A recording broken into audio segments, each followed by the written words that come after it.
Jesus forgives a paralyzed man's sins and heals him. Your sins are forgiven. People from far and wide have now heard of Jesus. Many travel even to out-of-the-way places to hear him teach and to see his powerful works. However, after some days he returns to Capernaum, his center of activity.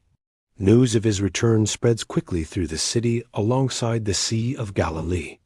As a result, many come to the house where he is. Some are Pharisees and teachers of the law who have come from all over Galilee and Judea, including Jerusalem. So many gather that there is no more room, not even around the door, and he begins to speak the word to them. The stage is now set for something truly remarkable. It is an event that can help us to appreciate that Jesus has the power to remove the cause of human suffering and restore health to all whom he chooses. While Jesus is teaching in the crowded room, 4 men bring a paralyzed man on a stretcher. They want Jesus to heal their friend. Yet, because of the crowd, they cannot bring him right to Jesus. Imagine how disappointing that is. They climb up onto the flat roof of the house and make an opening through the tiles. Then they lower the stretcher, holding the paralyzed man down into the house. Does Jesus get angry at the interruption? No, indeed.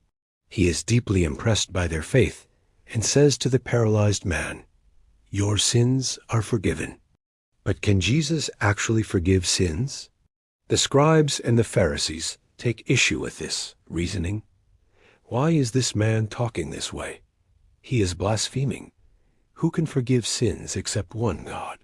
Knowing their thoughts, Jesus says to them, "Why are you reasoning these things in your hearts?" Which is easier, to say to the paralytic, "Your sins are forgiven," or to say, "Get up and pick up your stretcher and walk"? Yes, based on the sacrifice that Jesus will in time offer, he can forgive the man's sins. Then Jesus shows the crowd, including his critics, that he has authority to forgive sins on earth. He turns to the paralytic and gives the command, "I say to you, get up, pick up your stretcher, and go to your home." And the man immediately does that, walking out, carrying his stretcher before the eyes of all those present. The people are amazed. They glorify God and exclaim, "We have never seen anything like this." It is worthy of note that Jesus mentions sins in connection with sickness, and that forgiveness of sins can be linked to physical health. The Bible teaches that our first parent Adam sinned, and that all of us have inherited the consequences of sin